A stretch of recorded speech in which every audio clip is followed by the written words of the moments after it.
ಇದು ದಾಳಿ ಅಲ್ಲ, ಇಟ್ಸ್ ಪ್ಲೇನ್ ಆಕ್ಯುಪೇಷನ್. ಮತ್ತು ಲ್ಯಾಂಡ್ ಬಗ್ಗೆನೂ ಅಲ್ಲ, ರಿಲಿಜಿಯನ್ ಯೂಸ್ ಮಾಡಿ ಇದು ಒಂಥರ ಅಧಿಕಾರ ಚಲಾಯಿಸಲಿಕ್ಕೆ. ಅದಕ್ಕೆ ಏನು ಹೇಳ್ತೀರಾ ನೀವು? ಆಕ್ಯುಪೇಷನ್ ಅಂತ ಹೇಳಬೇಕಾ, ಗುಂಡಾಗಿರಿ ಅಂತ ಹೇಳಬೇಕಾ, ದಬ್ಬಾಳಿಕೆ ಅಂತ ಹೇಳಬೇಕಾ? It's a long drawn plan.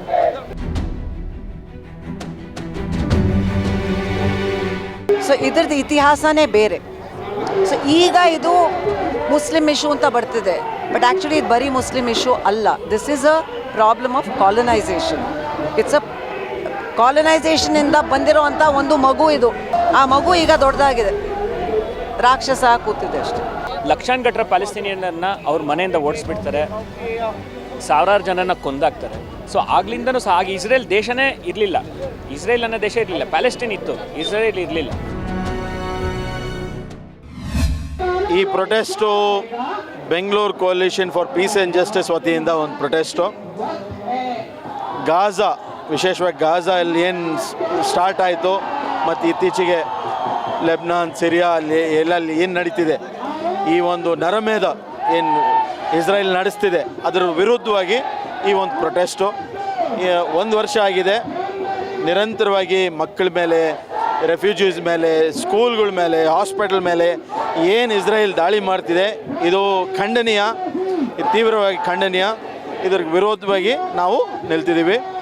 ಮತ್ತು ಈ ಒಂದು ರೋಗ್ ಸ್ಟೇಟ್ ಇಸ್ರೇಲ್ ಒಂದು ರೋಗ್ ಸ್ಟೇಟನ್ನು ಯಾರು ಬೆಂಬಲಿಸಿದ್ದಾರೆ, ಅಮೇರಿಕ ಇರಲಿ ಅಥವಾ ಭಾರತನೂ ಅವ್ರ ಜೊತೆಯಲ್ಲಿ ಕೈ ಜೋಡಿಸೋದು ಇರಲಿ, ಅದನ್ನು ಕೂಡ ನಾವು ಖಂಡಿಸ್ತೀವಿ. ಆ ಇಸ್ರೇಲ್ ಜೊತೆಯಲ್ಲಿ ಎಲ್ಲ ವಿಶ್ವದ ರಾಜ್ಯಗಳು ತಮ್ಮ ಟೈಸನ್ನು ಕಟ್ ಮಾಡಬೇಕು, ಏನೇ ಹೊಂದಾಣಿಕೆ ಮಾಡಬಾರ್ದು, ಅವ್ರ ಜೊತೆಲಿ ಟೈಸ್ ಕಟ್ ಮಾಡಬೇಕು. ಹಿಂದೆ ಸೌತ್ ಆಫ್ರಿಕಾಗೆ ಹೆಂಗೆ ಅಪಾರ್ತೈಡ್ ಇದು ಮಾಡಿದರು, ಅದೇ ಥರ ಒಂದು ಎಂಬಾರ್ಗೋ ಇದಾಗಬೇಕು. ಮತ್ತು ಎಲ್ಲರೂ ಖಂಡಿಸಬೇಕು ಅವ್ರ ಜೊತೆಯಲ್ಲಿ ಥಿಂಗ್. ಸೊ ಬಟ್ ನೋಡಲಿಕ್ಕೆ ಏನಾಗುತ್ತೆ ಅಂದರೆ, ಈಗ ಅಮೇರಿಕಾ ಮತ್ತು ಕೆಲವು ದೇಶಗಳು ಅವರ ಏನು ಒಳ ಒಪ್ಪಂದ ಇದಾವೆ ಗೊತ್ತಿಲ್ಲ, ನ್ಯಾಯ ಜೊತೆಯಲ್ಲ ಮತ್ತು ದಾಳಿಗಳ ಜೊತೆಯಲ್ಲಿ ನಿಲ್ತಿದ್ದಾರೆ. ಅದನ್ನು ನಾವು ಖಂಡಿಸ್ತೀವಿ. ಆ್ಯಕ್ಚುಲಿ ಇದು ಬರೀ 1 ವರ್ಷದಲ್ಲ, ಇದರ ಇತಿಹಾಸ ಭಾಳ ಹಳೆಯದು. It is what goes back to the 1947ಗೆ ಹೋಗುತ್ತೆ. First Nakba, this was actually ಇದು ಪೋಸ್ಟ್ ಸೆಕೆಂಡ್ ವರ್ಲ್ಡ್ ವಾರ್ ಆದ ನಂತರ ಇದು. ಸೊ ಇದರ ಚರಿತ್ರೆ ಇದು 1 ವರ್ಷದಲ್ಲ. ಈಗ ನಾವು ನೋಡ್ತಿರೋದು ಏನು, ಇದರದ್ದು ಏನು ಬೀಜ ಇದೆ, ಇದು ಹಾಕಿದ್ದು 40s ಪೋಸ್ಟ್ ಸೆಕೆಂಡ್ ವರ್ಲ್ಡ್ ವಾರಲ್ಲಿ ಆ್ಯಂಡ್ ಪೋಸ್ಟ್ ನಾಟ್ಸಿ ಜರ್ಮನಿ. ಅದು that is the genesis. And Jews ಆವಾಗ ತುಂಬಾ ಜೂಸ್ ವರ್ ಸಾರಿ, ಅದಕ್ಕೆ ನಾನು ಹೇಳಿದ್ದು ನನ್ನ ಕನ್ನಡ ಇದಂತ. No, because the Jews were being persecuted by Nazi Germany and the Western powers, ಅವ್ರು ಆ್ಯಕ್ಚುಲಿ ಏನು ಮಾಡಿದರು ಅಂತ ಅಂದರೆ, the creation of Israel was a colonial project. ಇದು ಕಲೋನಿಯಲಿಸಮ್ದು ಒಂದು ಭಾಗ, creation of Israel. It's not that ಅವರೇ ಮಾಡಿದ್ರು ಅಂತ ಅಲ್ಲ. ಈ western powers, especially America, England, ಇವರೆಲ್ಲ ಸೇರ್ಕೊಂಡು ಅದನ್ನು ಕ್ರಿಯೇಟ್ ಮಾಡಿದ್ದು. ಸೊ ಇದ್ರದ್ದು ಇತಿಹಾಸನೇ ಬೇರೆ. ಸೊ ಈಗ ಇದು ಮುಸ್ಲಿಮ್ ಇಶ್ಯೂ ಅಂತ ಬರ್ತಿದೆ, ಬಟ್ ಆ್ಯಕ್ಚುಲಿ ಇದು ಬರೀ ಮುಸ್ಲಿಮ್ ಇಶ್ಯೂ ಅಲ್ಲ. This is a problem of colonisation. It's a ಕಾಲನೈಸೇಷನಿಂದ ಬಂದಿರೋ ಅಂಥ ಒಂದು ಮಗು ಇದು. ತಮ್ಮ ಒಂದು ಇದನ್ನು ಎಕ್ಸ್ಪ್ಯಾಂಡ್ ಮಾಡ್ತಿದ್ದಾರೆ. ಅಫ್ಕೋರ್ಸ್ ಅವ್ರು ಹೇಳೋದು ನಮ್ಮ ಸೆಕ್ಯೂರಿಟಿಗೆ ಅಂತ. ಈಗ ಅವ್ರ ಸೆಕ್ಯೂರಿಟಿಗೆ ಅವ್ರು ಇಡೀ ಬೇರೆಯವ್ರ ಜನಾಂಗದ ಎಲ್ಲ ಇನ್ಸೆಕ್ಯೂರಿಟಿ ಮಾಡೋಕ್ಕೆ ಸಾಧ್ಯನಾ? ಅದು ಯಾವ ನ್ಯಾಯ? ಅದು ಯಾವ ಪಾಲಿಟಿಕ್ಸ್? ಅದು ಯಾವ ಇಂಟರ್ನ್ಯಾಷನಲ್ ಪಾಲಿಟಿಕ್ಸು? ಸೊ ಇದನ್ನು ಹೇಗೆ, how can countries like America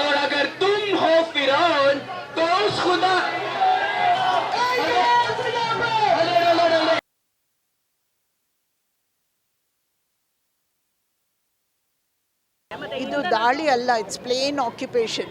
ಮತ್ತು ಲ್ಯಾಂಡ್ ಬಗ್ಗೆನೂ ಅಲ್ಲ, ರಿಲಿಜಿಯನ್ ಯೂಸ್ ಮಾಡಿ ಇದು ಒಂಥರ ಅಧಿಕಾರ ಚಲಾಯಿಸಲಿಕ್ಕೆ. It's about supremacy, races supremacy, it's about money supremacy. America ಇರ್ಬೋದು, ನೆದರ್ಲೆಂಡ್ಸ್ ಇರ್ಬೋದು, ಮತ್ತು business and Israel. So Israel is just a expression of what all the western powers want. So ಅಷ್ಟೇ ಇದು ಏನು ರಿಲಿಜನ್ ಬಗ್ಗೆನೂ ಅಲ್ಲ, ಇದು ಯಾವ ಇದರ ಬಗ್ಗೆ ಲ್ಯಾಂಡ್ ಬಗ್ಗೆನೂ ಅಷ್ಟೊಂದಿಲ್ಲ. ಯಾರೋ ಬಂದು ಈಗ ನಮ್ಮ ದೇಶದಲ್ಲಿ ಬಂದು ನೀವೆಲ್ಲ ಹೋಗಿ ನಮಗೆ ಭಗವಂತರು ಇದು ಕೊಟ್ಟಿದ್ದಾರೆ ಅಂತ ಹೇಳಿದರೆ ನಾವು ಸುಮ್ಮನೆ ಇರ್ತೀವ? ಅಷ್ಟೇ ಆಗ್ತಾ ಇದೆ ಈಗ. ಪ್ಯಾಲೆಸ್ಟೈನ್ ಪರವಾಗಿ ಅಲ್ಲ, it's A humanitarian struggle. Palestine ಇವತ್ತು ಇರ್ಬೋದು, ಬೇರೆ ಕಡೆ ಇನ್ನೊಂದು ಇರ್ಬೋದು. ವಿಯೆಟ್ನಾಂ ಆಗಿದ್ದಾಗಲೂ ಇದೇ ಆಯಿತು. ಕೊರಿಯನ್ ವಾರ್ ಆಗಿದ್ದಾಗ 1950s ಅಮೆರಿಕ ವಾರ್ ಮಾಡಿದ್ದಾಗ ಕೊರಿಯಾಗೆ 2 ಭಾಗ ಮಾಡಿದರು. ಈಗ ಪ್ಯಾಲೆಸ್ಟೈನ್ಗೆ ಬಂದು ಇಲ್ಲೂ 2 ಭಾಗ ಮಾಡ್ತಾ ಇದೇ. It's A western idea of power ಅಷ್ಟೇ. ಕೊಲೋನಿಯಲಿಸಮ್ಗೆ ಇನ್ನೊಂದು expression, it's A modern expression. ನಾವು ಹೇಳ್ತಾ ಇರೋದು ಇದು ಪ್ಯಾಲೆಸ್ಟೈನ್ ಅವರಿಗೆ ಹೌದು, ಪ್ಯಾಲೆಸ್ಟೈನ್ ಅವರಿಗೋಸ್ಕರ ನಾವು ಯೋಚನೆ ಮಾಡಲೇಬೇಕು. ಯಾಕೆಂದರೆ ಅವರ ಪರವಾಗಿ ನಿಲ್ಲೋರು ಯಾರೂ ಇಲ್ಲ. ಅವರು ಅಲ್ಲಿ ಒಂದು they are killing so many children, and we just saw this film yesterday where the whole town, they had gone to celebrate something, and the Israeli army came and just locked up all their houses and said you can go out of this, it's a lid. So ಅದಕ್ಕೆ ಏನು ಹೇಳ್ತೀರಾ ನೀವು? Occupation ಅಂತ ಹೇಳಬೇಕಾ, ಗುಂಡಾಗಿರಿ ಅಂತ ಹೇಳಬೇಕಾ, ದಬ್ಬಾಳಿಕೆ ಅಂತ ಹೇಳಬೇಕಾ? it's a long drawn plan. I think it will spread. It's not just it's Palestine today, it will spread. And what is scary is now they are going on to all the countries around, so it may lead to a third world war, it may not, we don't know, but many people will die, and the people who die will never be the people who planned this. ಇವಾಗ ನಡೀತಾ ಇರುವಂಥ ವಾರು Palestine ಮೇಲೆ ಎಷ್ಟು ದೌರ್ಜನ್ಯ ಆಗ್ತಾ ಇದೆ, ಇಸ್ರಾಯೇಲ್ನವರು ಏನೇನು ಮಾಡ್ತಾ ಇದ್ದಾರೆ ಅಂತ ಎಲ್ಲರಿಗೂ ಗೊತ್ತು. ಅದಕ್ಕೂ ಮುಂಚೆ ಒಂದು ಸ್ಮಾಲ್ ಫ್ಲ್ಯಾಶ್ ಬ್ಯಾಕ್ ಹೇಳ್ತಾ ಇದ್ದೀನಿ. ಆ ಕಾಲದಲ್ಲಿ ಹಿಟ್ಲರು ಈ ಇಸ್ರಾಯೇಲ್ನವರು ಎಷ್ಟು ಜನ ಇದ್ದರು ಅಷ್ಟು ಜನರಿಗೆ ಸಾಯಿಸ್ಬಿಟ್ಟಿದ್ರು. ಒಂದು 600 ಜನರಿಗೆ ಬಿಟ್ಟಿದ್ರು. ಒಂದು ಸುಮಾರು 600 ಜನರಿಗೆ ಮಾತ್ರ ಅವರು ಉಳಿದಿದ್ರು ಇಡೀ ವಿಶ್ವದಲ್ಲೇ. ಅವ್ರು ಯಾಕೆ ಆ ಟೈಮಲ್ಲಿ ಹೊಡೆದ್ರು ಅಂತ ನಮಗೆ ಈಗ ಅರ್ಥ ಆಗ್ತಾ ಇದೆ. ಅವರು ನಿಜವಾಗ್ಲೂ ಅವರು ಫುಲ್ ಅಷ್ಟು ಜನ ಇದ್ದಿದ್ರೆ ಇದುವರೆಗೂ ಈ ವಿಶ್ವನೇ ಧ್ವಂಸ ಮಾಡಿಬಿಟ್ಟಿರೋರು ಅವರು. ನೋಡಿ, ಅವ್ರು ಇದ್ದಿದ್ದು ಒಂದು ಸ್ವಲ್ಪ ಜನ. ಅವರಿಗೆ ಆಶ್ರಯ ಕೊಟ್ಟಿದ್ದು ಪ್ಯಾಲೆಸ್ಟೈನು. ಅವ್ರಿಗೆ ಎಲ್ಲೂ ಉಳ್ಕೊಳ್ಳೋಕೆ ಜಾಗನೇ ಇರಲಿಲ್ಲ. ಅವರಿಗೆ ಅವ್ರ ಕರುಣೆ ತೋರಿಸಿ ಅವ್ರನ್ನ ಅನ್ನ ಹಾಕಿ ಅವ್ರಿಗೆ ಜಾಗ ಕೊಟ್ಟು ಅವ್ರನ್ನ ಇದು ಮಾಡಿದ್ದಕ್ಕೆ ಅವರು ಕೊಟ್ಟ ಇದು ಏನು, ಅವರಿಗೆ ಅವ್ರ ಮನೆಯಿಂದ ಒದ್ದೋಡಿಸ್ತಾ ಇದ್ದಾರೆ. ಅವರು ಇರೋ ಎಲ್ಲ ಲ್ಯಾಂಡನ್ನ ಅವರು ಆಕ್ಯುಪೈ ಮಾಡ್ತಾ ಇದ್ದಾರೆ. ಈಗ ಅವ್ರ ಲ್ಯಾಂಡನ್ನ ಅವರು ವರ್ಷಾನುಗಟ್ಲೆ 70 ವರ್ಷದಿಂದ ಅವ್ರಿಗೆ ದೌರ್ಜನ್ಯ ಮಾಡ್ತಾ ಇದ್ದಾರೆ ಅಂತ ಅವರು ರಿಪೀಟು ಅಟ್ಯಾಕ್ ಮಾಡಿದ್ದಕ್ಕೆ ಈಗ ಅವ್ರನ್ನ ಫುಲ್ಲು ಅಲ್ಲಿ ಇರೋ ಮಕ್ಕಳು, ಹೆಂಗಸರು ಎಲ್ಲರನ್ನ ಧ್ವಂಸ ಮಾಡಿ ಅವ್ರನ್ನ ಎಲ್ಲ ಬೀದಿ ಪಾಲ್ ಮಾಡಾಕಿದ್ದಾರೆ. ಸೊ ಈಗ ಅಂಥ ದೌರ್ಜನ್ಯ ಮಾಡೋರನ್ನ ಟೆರರಿಸ್ಟ್ ಅಂತ ಹೇಳೋದು ಬಿಟ್ಬಿಟ್ಟು ಅವರಿಗೆ ಏನು ಸಪೋರ್ಟ್ ಇಲ್ಲ ಅಂದ್ಬಿಟ್ಟು ಇರಾನ್ ಈಗ ಅವ್ರಿಗೆ ಸಪೋರ್ಟ್ ಮಾಡ್ತಾ ಇದೆ ಅಂತ ಈಗ ಇರಾನನ್ನು ಈಗ ಸೈಯದ್ ಖಾಮೆನೈ ಅವ್ರನ್ನ ಟೆರರಿಸ್ಟ್ ಅಂತ ಹೇಳ್ತಾ ಇದ್ದಾರೆ. ಇವತ್ತು ಈ ದಿನ ನೀವು ಒಂದು ಕಾರ್ಯಕ್ರಮಕ್ಕೆ ನೋಡ್ತಾ ಇದ್ದೀರಾ. ಇದೊಂದು ಅನ್ಯಾಯದ ವಿರುದ್ಧ ದೌರ್ಜನ್ಯ ಮಾಡ್ತಾ ಇರೋ ಇಸ್ರಾಯೇಲ್ ಹಾಗೂ ಅಮೇರಿಕ ಅವ್ರ ಪಂಗಡದ ವಿರುದ್ಧ ನಾವೆಲ್ಲರೂ ಇವತ್ತು ಸೇರಿದ್ದೀವಿ. ನಿಮ್ಮೆಲ್ಲರಿಗೂ ಗೊತ್ತಿದ್ದಂಗೆ ಈ ಫೆಲಿಸ್ತೀನ ಒಂದು ಜಮೀನು, ಅಲ್ಲಿಂದ ಜನ ಎಲ್ಲ ಇವರು ನಮ್ಮ ಶರಣಕ್ಕೆ ಕೊಟ್ಟಿದ್ದರು. ಯಾರು ಇವರು ಫೆಲಿಸ್ತೀನವರು ಅವ್ರ ಜಾಗದಲ್ಲಿ ಬಂದು ಅವ್ರ ವಿರುದ್ಧ ಒಂದು ಜಗಳ ಮಾಡ್ತಾ ಇದ್ದಾರೆ. ಮಕ್ಕಳನ್ನು, ಹೆಂಗಸರನ್ನ ಕೊಲ್ತಾ ಇದ್ದಾರೆ. ಇದು ನೋಡಿ, ಇದು ಯಾವುದೇ ಒಂದು ದೇಶದ, ಯಾವುದೇ ಒಂದು ಜಾತಿಯ, ಯಾವುದೇ ಒಂದಲ್ಲ. ಇದು ಅನ್ಯಾಯದ ವಿರುದ್ಧ ನಾವೊಂದು ಹೋರಾಟ ಮಾಡ್ತಾಯಿದ್ದೀವಿ. ಎಲ್ಲೇ ಇರಲಿ, ದೇಶದ ಯಾವ ಭಾಗದಲ್ಲಿ ಇರಲಿ, ಅನ್ಯಾಯ ಆಗ್ತಾಯಿದ್ರೆ, ಮಕ್ಕಳ ಮೇಲೆ ದೌರ್ಜನ್ಯ ಆಗ್ತಾಯಿದೆ, ಮಕ್ಕಳನ್ನ ಕೊಲ್ತಾ ಇದ್ದಾರೆ, ಅಲ್ಲಿ ಎಲ್ಲ ಜನರು ಸಾಯಿಸ್ತಾ ಇದ್ದಾರೆ. ಅದರ ವಿರುದ್ಧ ನಾವು ಒಂದು ನಮ್ಮ ಇದು ನ್ಯಾಯಕ್ಕಾಗಿ ಹೋರಾಟವನ್ನು ಮಾಡ್ತಾಯಿದ್ದೀವಿ. ಇದು ಯಾವುದೇ ಜಾತಿದಲ್ಲ, ಯಾವುದೇ ಇದ್ರದಲ್ಲ. ಅದು ಯಾರೇ ಇರಲಿ, ಅವ್ರ ಮೇಲೆ ಅನ್ಯಾಯ ಆದರೆ ಅದಕ್ಕೆ ನಮ್ಮ ಈಗ ನೋಡಿ 57 ಮುಸ್ಲಿಂ ಕಂಟ್ರೀಸ್ ಇದ್ದಾರೆ. ಅದರಲ್ಲಿ ಈಗ 2-3 ಕಂಟ್ರಿ ಮಾತ್ರ ಅದನ್ನು ಸ್ವಲ್ಪ ಸಮರ್ಥನೆ ಮಾಡಿ ಅವ್ರನ್ನ ಹೋರಾಟ ಮಾಡಿ, ನಮ್ಮ ಇರಾನ್ ಆಗಲಿ ಯಾರೇ ಆಗಲಿ ಸ್ವಲ್ಪ ಅವ್ರ ಜೊತೆಲಿ ಸೇರಿದಾಗ ನಮ್ಮ ಎಲ್ಲ 55 ಕಂಟ್ರೀಸು ಸುಮ್ಮನಿದ್ದಾರೆ. ನಾವೊಂದು ರಿಕ್ವೆಸ್ಟ್ ಏನು ಮಾಡೋದು ಅಂತ ಹೇಳಿದ್ರೆ, ಇದು ಯಾವುದೇ ಮುಸ್ಲಿಮ್ಸು, ಹಿಂದೂಸು, ಯಾವುದು ಜಾತಿದೇನಲ್ಲ. ಎಲ್ಲಿ ಅನ್ಯಾಯ ಆಗುತ್ತೆ, ಎಲ್ಲಿ ದೌರ್ಜನ್ಯ ಆಗುತ್ತೆ, ಎಲ್ಲಿ ನೀವು ಇದಾಗುತ್ತೆ, ಅದ್ರ ವಿರುದ್ಧ ನೀವು ಒಂದು ಹೋರಾಡಬೇಕು ಅಂತ ಹೇಳ್ಬಿಟ್ಟು ಇಲ್ಲೆಲ್ಲ ನಾವು ಸೇರಿರ್ತಕ್ಕಂಥ ಒಂದು ಉದ್ದೇಶ. ನಮಸ್ಕಾರ. ಹಮಸ್ ಇಸ್ರೇಲ್ ಅಟ್ಯಾಕ್ ಮಾಡಿದ್ದಾಗಲೇ ನನಗೆ ತುಂಬ ಬೇಜಾರಾಯಿತು. ಅಂದರೆ ಇವಾಗ ಅದಕ್ಕಿಂತ ಮುಂಚೆನೂ ನಾನು ಉಕ್ರೇನ್ ಬಗ್ಗೆನೂ ತುಂಬ ಬೇಜಾರು ಮಾಡ್ಕೊಂಡಿದ್ದೆ. ಸೊ ಉಕ್ರೇನ್ ಇವಾಗ ಆಗಕ್ಕೆ ಬಂದು 3 years ಆಗ್ತಾ ಬರ್ತಾ ಇದೆ. ಆಮೇಲೆ ಇನ್ನೊಂದು ಸಿರಿಯಾನಲ್ಲೂ ಎಲ್ಲ ತುಂಬ ಅನ್ರೆಸ್ಟ್ ಇತ್ತು. ಅಲ್ಲಿಗೆ ನಿಲ್ಲುತ್ತೆ ಅಂದರೆ ಇದು ಮತ್ತೆ ಪ್ಯಾಲೆಸ್ಟೈನ್ ಮೇಲೆ ಇಸ್ರೇಲ್ ಅಟ್ಯಾಕ್ ಮಾಡ್ತು. ಸೊ ಅದಕ್ಕೆ actually reason Hamas October 7th attack ಮಾಡಿದ್ದು ಇಸ್ರೇಲ್ ಮೇಲೆ. Any attack I condemn, but ಅದಕ್ಕೆ ರಿಟಾಲಿಯೇಷನ್ ಆಗಿ ಇಸ್ರೇಲ್ ಅವರು ಪ್ಯಾಲೆಸ್ಟೈನ್ ಮೇಲೆ ಮಾಡಿ ಅದರದ್ದು ಗ್ರಾಫಿಕ್ ಡೀಟೇಲ್ಸ್ ಅಂತೂ ನಾನು ಯೋಚನೆನೂ ಮಾಡೋಕ್ಕಾಗಲ್ಲ. ಅಷ್ಟು ಮಾಸ್ ಅಂದರೆ ಹ್ಯೂಮಂಗಸ್ ಮಾಸ್ ರಿಟಾಲಿಯೇಷನ್ ಆಗಿದೆ. ಸೊ ಅದಾಗಿ 1 year ಆಗಕ್ಕೆ ಬರ್ತಾಯಿದೆ. ಸೊ ಈಗಿನ ಮಾಡರ್ನ್ ಜಿಯೋ ಪಾಲಿಟಿಕ್ಸಲ್ಲಿ ಇಷ್ಟು ವಾರೆಲ್ಲ ನಾವು ಯೋಚನೆನೂ ಮಾಡೋಕ್ಕಾಗ್ತಾ ಇರಲಿಲ್ಲ. ಮುಂಚೆ ಎಲ್ಲ ನಾವು ಕೇಳ್ತಾ ಇದ್ವಿ ಈ ವಾರು ಆ ವಾರು ಅಂತ ಅಂದ್ಬಿಟ್ಟು. ಬಟ್ ಈಗ ಇಷ್ಟೆಲ್ಲ ನಡೀತಾ ಇರೋದು ನಂಗೆ ನಿಜವಾಗ್ಲೂ ನಂಬೋಕ್ಕಾಗ್ತಾಯಿಲ್ಲ. ಅದು ಯು ಎನ್ನೇನೂ ಏನೂ ಮಾಡೋಕ್ಕಾಗ್ತಾಯಿಲ್ಲ. ಸೊ ಯು ಎನ್ ಅವ್ರನ್ನೇ ಈಗ ರೀಸೆಂಟಾಗಿ ನೆನೆ ನಾನು ನೋಡಿದ ನ್ಯೂಸಲ್ಲಿ ಬ್ಯಾನ್ ಮಾಡ್ತಾ ಇದ್ದಾರಂತೆ. ಯು ಎನ್ ಇಸ್ರೇಲ್ ಎಂಟರ್ ಆಗೋಕ್ಕೇ ಬ್ಯಾನ್ ಮಾಡ್ತಾ ಇದ್ದಾರಂತೆ. ಸೊ ಯು ಎನ್ ಅಂತ ಒಂದು ಬಾಡಿನೇ ಇದನ್ನು ಚೇಂಜ್ ಮಾಡೋಕ್ಕಾಗಲ್ಲ ಅಂದರೆ ಇದು ಎಲ್ಲಿಗೆ ಹೋಗ್ತಾ ಇದೆ ಗೊತ್ತಿಲ್ಲ. ನೋಡಿ, ಪ್ಯಾಲೆಸ್ಟೀನ್ ಸಮಸ್ಯೆ ಸೃಷ್ಟಿಯಾಗಿರೋದೇ ಒಂದು ವೆಸ್ಟರ್ನ್ ಪವರ್ಸಿಂದ. ಯಾಕೆಂದರೆ ಪ್ಯಾಲೆಸ್ಟೀನ್ ಜನ ಆ ನಾಡಿನಲ್ಲಿ ವರ್ಷಾನುಗಟ್ಲೆಯಿಂದ ಇದ್ದಾರೆ. ಯಾವಾಗ ಜೂಯಿಷ್ ಸಮುದಾಯಕ್ಕೆ ಯುರೋಪಲ್ಲಿ ಒಂಥರ ತಾರತಮ್ಯ ಶುರು ಆಯಿತು, 1800s, late 1800s, early 1900s ಅವರು ಅವ್ರಿಗೊಂದು ಜಾಗ ಹುಡುಕ್ತಾಯಿದ್ರು. ಸೊ ಅವ್ರಿಗೆ ಆ ತಾರತಮ್ಯದ ವಿರುದ್ಧ ಅವ್ರಿಗೆ ಸಿಕ್ಕಿದ ಸಲಹೆ ಒಂದು ಐಡಿಯಾ ಏನಂತ ಹೇಳಿದ್ರೆ, ನಾವು ಪ್ರತ್ಯೇಕವಾದ ಜೂಯಿಷ್ ರಾಷ್ಟ್ರವನ್ನು ಮಾಡೋಣ, ಬೇರೆ ಎಲ್ಲೆಲ್ಲ ಅರ್ಜೆಂಟೀನಾದಲ್ಲಿ ಅಲ್ಲಿ ಮಾಡೋಣ ಅಂತ ಅಂದ್ಕೊಂಡ್ರು. ಆಮೇಲೆ ಅವ್ರ ಪ್ರಕಾರ ಏನಂತ ಹೇಳಿದ್ರೆ, ಅವ್ರ ದೇವರು ಅಲ್ಲಿ ಜೆರುಸಲೇಮ್ ಸುತ್ತಲೂ ಇದೆಯಾ ಜಾಗ, ಅವ್ರ ದೇವರು ಅವ್ರಿಗೆ ಬರ್ಕೊಟ್ಟಿರೋದೇ ಅವ್ರಿಗೆ ಮನಸ್ಸಲ್ಲಿದೆ. ಸೊ ಹಾಗಾಗಿ ಅವರು ಅಮೇರಿಕಾ US ಅವ್ರ ಸಪೋರ್ಟ್ ಜೊತೆ ಎಲ್ಲ ಬಂದುಬಿಟ್ಟು ಅಲ್ಲಿರೋ ಪ್ಯಾಲೆಸ್ಟೀನಿಯನ್ಗಳನ್ನ ಓಡಿಸ್ಬಿಟ್ರು. ಸೊ ಲೇಟ್ 1940s ನಕ್ಬಾ ಅಂತ ನಡೆಯುತ್ತೆ. ಲಕ್ಷಾನುಗಟ್ಟರೆ ಪ್ಯಾಲೆಸ್ಟೀನಿಯನ್ನ ಅವ್ರ ಮನೆಯಿಂದ ಓಡಿಸ್ಬಿಡ್ತಾರೆ, ಸಾವಿರಾರು ಜನನ ಕೊಂದಾಕ್ತಾರೆ. ಸೊ ಆಗ್ಲಿಂದನೂ ಸಹ ಆಗ ಇಸ್ರೇಲ್ ದೇಶನೇ ಇರಲಿಲ್ಲ, ಇಸ್ರೇಲ್ ಅನ್ನೋ ದೇಶ ಇರಲಿಲ್ಲ, ಪ್ಯಾಲೆಸ್ಟೀನ್ ಇತ್ತು, ಇಸ್ರೇಲ್ ಇರಲಿಲ್ಲ. ಬಟ್ ಅವರು ಆಗ್ಲಿಂದ ಬಂದು ಅವ್ರನ್ನ ಪ್ಯಾಲೆಸ್ಟೀನಿಯನ್ನ ಕಂಟ್ರೋಲ್ ಮಾಡಿ ಅವ್ರನ್ನ ಕಳಿಸ್ಬಿಡ್ತಾ ಇದ್ದಾರೆ. ಸೊ ಆಗ್ಲಿಂದ 1960s, 70s, 80s ಆ ಥರ ಇಸ್ರೇಲ್ ನಿಧಾನಕ್ಕೆ ಪ್ಯಾಲೆಸ್ಟೀನಿಯನ್ ಜಮೀನನ್ನ ಅತಿಕ್ರಮಣ ಮಾಡ್ಕೊತಾ ಇದೆ. 2007 ಬಂದುಬಿಟ್ಟು ಅವರು ಈ ಗಾಜಾ ಸ್ಟ್ರಿಪ್ ಏನಿದೆ, ಆ ಗಾಜಾ ಸ್ಟ್ರಿಪ್ನ ಫುಲ್ಲು ಒಂದು ಬೌಂಡ್ರಿ ಆಗಿಬಿಟ್ರು. ಪ್ಯಾಲೆಸ್ಟೀನ್ ಗಾಜಾ ಸ್ಟ್ರಿಪ್ಪಿಂದ ಆಚೆ ಹೋಗಬೇಕು, ಒಳಗಡೆ ಬರಬೇಕು ಅಂದರೆ ಇಸ್ರೇಲಿ ಪರ್ಮಿಷನ್ ತೊಗೋಬೇಕು ಆ ಥರ. ಸೊ 2007 ಗಾಜಾ ಸ್ಟ್ರಿಪ್ಪಲ್ಲಿ ಒಂಥರ ಬಂಧನ ಮಾಡಿ ಇಟ್ಬಿಟ್ಟಿದ್ದಾರೆ ಅವ್ರಿಗೆ.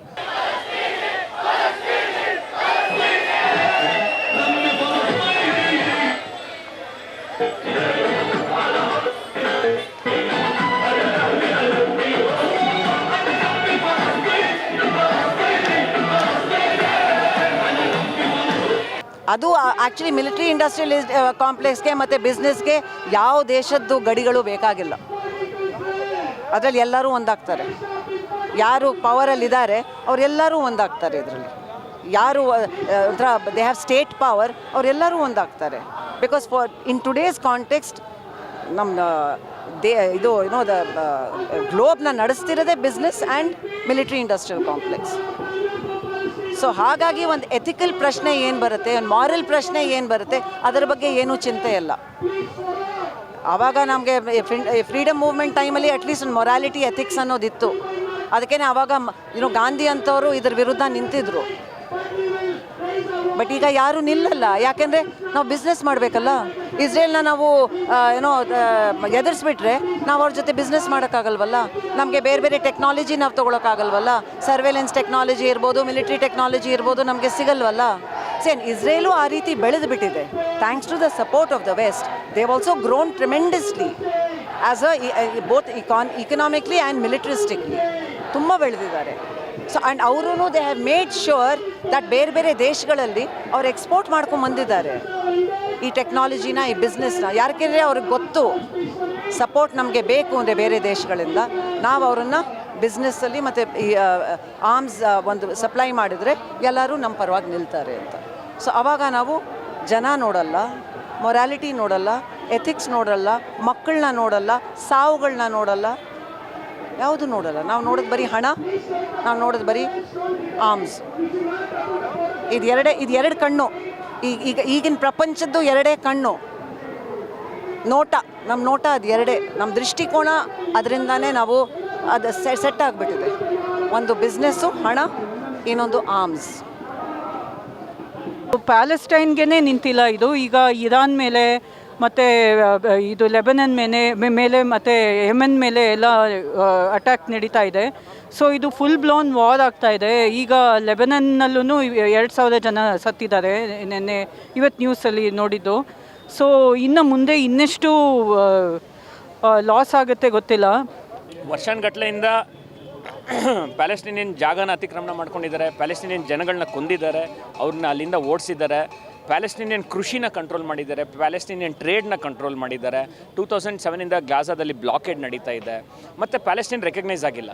ಲೇಟ್ 1940ಸಲ್ಲೇ UN ರೆಸಲ್ಯೂಷನ್ ಆಗಿತ್ತು, ಪ್ಯಾಲೆಸ್ಟೈನ್ ಇಸ್ರೇಲ್ ಎರಡು ರೆಕಗ್ನೈಸ್, ಒಂದು ಇಸ್ರೇಲ್ ಅಂತನೂ ಅಲ್ಲ, ಒಂದು ಜೂಯಿಷ್ ಸ್ಟೇಟ್ ರೆಕಗ್ನೈಸ್ ಆಗಬೇಕು, ಈ ಪ್ಯಾಲೆಸ್ಟೈನ್ ಸ್ಟೇಟ್ ರೆಕಗ್ನೈಸ್ ಆಗಬೇಕು. ಇಸ್ರೇಲ್ ರೆಕಗ್ನೈಸ್ ಆಗಿದೆ, ಆದರೆ ಪ್ಯಾಲೆಸ್ಟೈನ್ ನಾವು ಹಲವಾರು ದೇಶಗಳು ರೆಕಗ್ನೈಸ್ ಮಾಡಿದ್ರು, ಇಸ್ರೇಲ್ ಎಲ್ಲ ಇನ್ನೂ ರೆಕಗ್ನೈಸ್ ಮಾಡಿಲ್ಲ. ಅವ್ರಿಗೆ UN ಅಲ್ಲಿ ಒಂದು ಸೀಟ್ ಇದ್ದರೂ ಸಹ ಅವ್ರದ್ದು ಸಪ್ರೇಟ್ ದೇಶ ಆಗಿ ಇದಾಗ್ತಾ ಇಲ್ಲ. ಸೊ ಇದಕ್ಕೆ ಸೊಲ್ಯೂಷನ್ ಅಂದರೆ 2 ಸ್ಟೇಟ್ ಸೊಲ್ಯೂಷನ್. ಇದಕ್ಕೂ ಸಹ ಸುಮಾರು ಪೀಸ್ ಒಪ್ಪಂದಗಳೆಲ್ಲ ಆದರೆ ಅದಾಗಿಲ್ಲ. ಯಾಕೆಂದರೆ ಇಸ್ರೇಲ್ ಅವರು ಅಲ್ಲಿ ಪ್ಯಾಲೆಸ್ಟೈನ್ ಮಾತ್ರ ಅಲ್ಲ, ಸುತ್ತಲೂ ಇರೋರನ್ನ ಅವ್ರು ಓಡಿಸಿ ಅವ್ರಿಗೆ ಜಮೀನು ಬೇಕು ಅನ್ನೋ ರೀತಿಯಲ್ಲಿ ಅವ್ರು ಆಡ್ತಾ ಇದ್ದಾರೆ. ಸೊ ಹಾಗಾಗಿ ಈ ಕಾನ್ಫ್ಲಿಕ್ಟ್ ಇಲ್ಲಿ ತನಕ ನಡೀತಾ ಇದೆ. ಈ ಪ್ರತಿಭಟನೆ ಮಾಡಿದ್ದೇನಕ್ಕೆ ಅಂತ ಹೇಳಿದ್ರೆ, ಪ್ಯಾಲೆಸ್ಟೈನಲ್ಲಿ ನಡೀತಿರೋ ನರಮೇಧ ನಿಲ್ಸೋಕ್ಕೆ ನಮ್ಮ ಕೈಲಿ ಆಗ್ತಾ ಇಲ್ಲ. ನಾವು ಏನೇ ಮಾತಾಡಿದ್ರು ಏನೇ ಆದರೂ ನರಮೇಧ ನಿಲ್ತಾ ಇಲ್ಲ. ಆದರೆ ಅನ್ಯಾಯ ನಿಲ್ಸೋಕ್ಕಾಗಿಲ್ಲ ಅಂತ ಹೇಳಿದ್ರು ನಾವು ಅದ್ರ ಬಗ್ಗೆ ಮಾತಾಡೋದಾದರೂ ನಿಲ್ಲಿಸ್ಬಾರ್ದು. ಅನ್ಯಾಯದ ವಿರುದ್ಧ ಮಾತಾಡಬೇಕು. ಒಂದು ಮನುಷ್ಯತ್ವಕ್ಕೋಸ್ಕರ ನಾವು ಮಾತಾಡಬೇಕು, ಒಂದು ಮಾನವೀಯತೆಗೋಸ್ಕರ ನಾವು ಮಾತಾಡಬೇಕು. ಇವತ್ತು ಪ್ರತಿಭಟನೆ ಆರ್ಗನೈಸ್ ಮಾಡಿದ್ದು ಒಂದು, ಪ್ಯಾಲೆಸ್ಟೈನ್ ಜೊತೆ ನಾವಿದ್ದೀವಿ ಅಂತ ಹೇಳೋದಕ್ಕೆ ಒಂದು. ಎರಡನೇದು, ಈ ಪ್ರತಿಭಟನೆ ಆಯೋಜನೆ ಮಾಡಿದ್ದು ಏನಕ್ಕೆ ಅಂತ ಹೇಳಿದರೆ, ಭಾರತ ಸರ್ಕಾರ ಸಹ ಇಸ್ರೇಲ್ ಜೊತೆ ತುಂಬ ಕ್ಲೋಸ್ ಕನೆಕ್ಷನ್ಸ್ ಇಟ್ಕೊಂಡಿದೆ. ಅದು ವಾಣಿಜ್ಯದಲ್ಲಿ ಇರ್ಬೋದು, ಸಾಂಸ್ಕೃತಿಕ ವಲಯದಲ್ಲಿರ್ಬೋದು, ಕೃಷಿನಲ್ಲಿರ್ಬೋದು, ಹಲವಾರು ವರ್ಷಗಳಿಂದ ಈ ಸಂಬಂಧಗಳು ಇಟ್ಕೊಂಡಿದೆ. ಅಷ್ಟು ಮಾತ್ರ ಅಲ್ಲ, ನರಮೇಧದಲ್ಲಿ ಯೂಸ್ ಮಾಡ್ತಿರೋಂಥ drones, weapons, for example Adani ಅವರು ಎಕ್ಸ್ಪೋರ್ಟ್ ಮಾಡ್ತಾ ಇದ್ದಾರೆ. HAL BL ಅಂತ ಕಂಪನೀಸು ಇಸ್ರೇಲ್ಗೆ ಎಕ್ವಿಪ್ಮೆಂಟ್ ಎಲ್ಲ ಕೊಡ್ತಾ ಇದೆ. ಸೊ ಈ ನರಮೇಧದಲ್ಲಿ ನಮ್ಮದು ಭಾಗ ಇದೆ, ನಮ್ಮ ಭಾರತೀಯರದ್ದು ಭಾಗ ಇದೆ, ಅದು ನಿಲ್ಲಬೇಕು. ನಮಗೆ ಈ ನರಮೇಧದಲ್ಲಿ ಈ ಭಾಗ ಬೇಡ, ನರಮೇಧನೂ ನಿಲ್ಲಬೇಕು.